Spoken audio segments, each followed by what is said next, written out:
Good morning mga kachurba. Monday ngayon dito. Kape tayo. Kaya, masaya ako mag-chismis sa iyo kasi nagkaroon ako ng sponsor ng kape. Diba?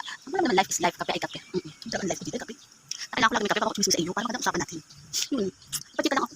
Gusto ko sa i-chika. Kasi ngayon pagbili ko sa tindahan, sa mga tindahan. Ano talaga, maganda talaga kasi pag nabili ako, buo ang pera kong dala. Kunyari, may 50 sinta, ay 50 pesos na nasa papel. Kasi, pag ako nabili, hirap na ako ng mga pariya, dahil ewan ko ba, pakapupun naman talaga. Kasi may mga time na, buti yung nabibilihan ko tindahan, makakaintindi sa akin.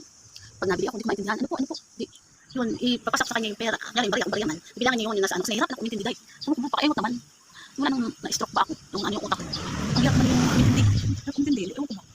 Tapos, kaya ko lang, nabili akong pandesal, o nabili ako ng kape, or kunyari ko anong biling ulam, kailangan nasa papel ang pera ko. No, kaya, kasi pag bariya, hindi ko lang para ako nabibingi o natatanga ako sa pag-ano. Simula talaga nung ako na-stroke. Hindi talaga naging problema ko. Dahil, tapos alam mo dati, mahilig ako kumanta. Pero syempre sa bahay lang, sa inuman, sa mga tropa-tropa, nakanta-kanta ako. Halos lahat kinakanta ko, mapatagalog, mapa-English. Ang ending, yung mga kinakanta ko dati, hindi ko makanta. Dahil ang hirap. Hindi ko alam, nababasa ko siya, pero hindi ko alam kung paano ko siya kantahin. Mantalang noon, simulat sa pool, yan ako na yung kinakanta. Dahil, ayun, pinaka-problema ko talaga, yung utak ko parang ibang mag-ano. Tapos, kasi, nagkukwentuhan kami, magkapatid dito sa bahay. Mag-isip tayo na kunwari, may sinabi, ano yun? Kahit iniulit ko, hindi ko talaga maintindihan. Hindi naman bobo. Makakaloko mo na ako dito. Yung problema nangyari dyan, ang naging maganda lang naman nung ako'y nagkanta-kanta, at least, sa YouTube, nakakita ako ng yung video ko sa YouTube. Yan na, pag mga English, nakakanta ko agad dito. Pero kailangan, may andin yung kantahan sa mismong harapan ng cellphone nakita ko. Makakanta ko siya ng buo. Ang Tagalog, na kinakanta ko dati. Yung talaga, yung maintindihan ko anong lyrics, o anong sound ng pagkakanta niya. Nakakaloka naman din ako dito eh. So yun nga, bumili ako kagabi ng ulam, nalulutuin na ulam. Ipungal, hirap ako kapag-usap dun sa may-ari. Kakaloka. Kaya sabi ko, sige, balikan kita. Tingnan ko kasi may buo naman doon, may buong 100. Sige, dadaanan ko yung binili ko. Didala ko yung 100 kasi hindi ko maintindihan yung nakailang balik ako ng bariya. Hindi pa rin ako. Sabi ko, sige, babalik ko ako. Kunin ko lang yung 100 na buo, para buong-buo ko na sa iyo. Ipungal, pagpunta ko doon sa tindahan ni kuya, binenta na yung kanyang, ano naman, naka-plastic yun, pakaemot. Alam mo naman, at napakadami, makaantay. Noon. Tapos sige, sabi niya kasi binenta ko na kasi dito pag bumili dito, dito, dapat bayaran daw agad siya. Oo nga, lang hindi nga ako makaintindi at ako'y pain. Yun.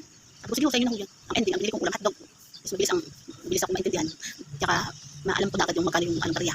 Makakalok ka. Matalang man ako lang nabili ng tindahan kasi alam ko naman yun. Kaya lang, nagkasakit talaga ako, hindi. Malabo ko makaintindi.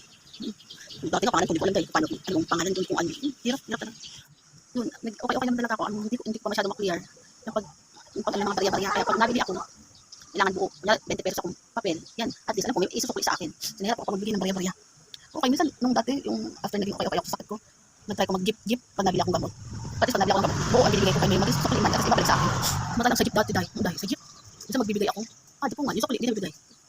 Kasi hindi ako magbigay ako ng bariya sa jeep. Hindi ko maintindihan, kaya kailangan tatanungin ko muna sa kapatid ko. Magkano pa masayawan papunta dun? Pag sinabi, 13, dito pa lang, sa bahay pa lang, nag-ipon na ako ng 13. Tapos pag sakay ko ng jeep, papasok na agad sa driver.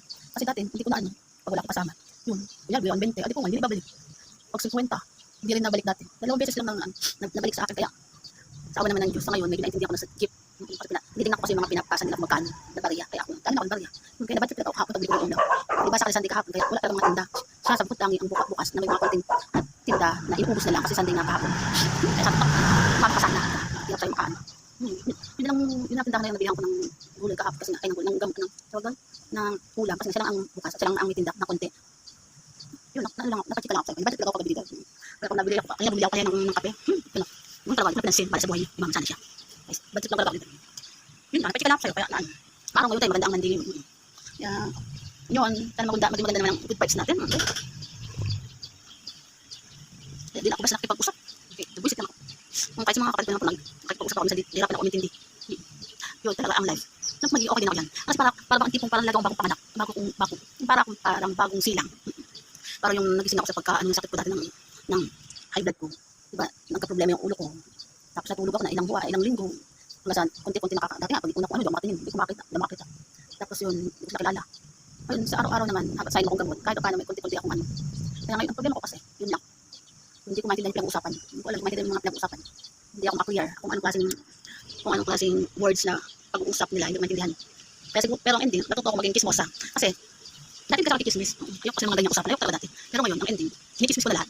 Mga naalala ko. Lahat ng naalala ko, pag naisip ko, pag naalala ko, basta ikinikismis ko na sa'yo. Kasi baka makalimut ko na naman. Nakalimutan ko. Yan, pag may naisip ako, minsan ako din kaya, parang sa simulang minuto, kailangan maisip ko, ikikismis na kita. Kasi maya-maya makalimutan ko na uli ang dito. Kailangan ko magkismis ka sa'yo. Yun, ang ending naman. Ang ending, nagkismis ko kayo. At may mga video dun sa mga nagkismis ko. Kasi nga, siyempre, chismosa rin siya eh. So baka papanood sa video ko, chismosa rin siya. Ang dragon life. Pero kahit naman nagchismis ako, hindi naman ako ano ng pangalan kasi hindi ko matanda kung sino man yung lintik na yan. Nagchismis ko, hindi ko alam kung sino ka. Basta nagka-usap-usap tayo dati. Yun lang, nakachika ko lang. So goodbye na sa inyo kasi Monday ngayon. Medyo maganda araw-araw. Medyo maganda ang good vibes natin ngayon. Okay? Good vibes sa inyo. Hindi, chismis ka, chismis. Baka narinig ako. Nakapadaan ako sa'yo at narinig ka. Di chismis din kita. Maganda. Good vibes sa inyo. Bye. Goodbye mga kachismosa.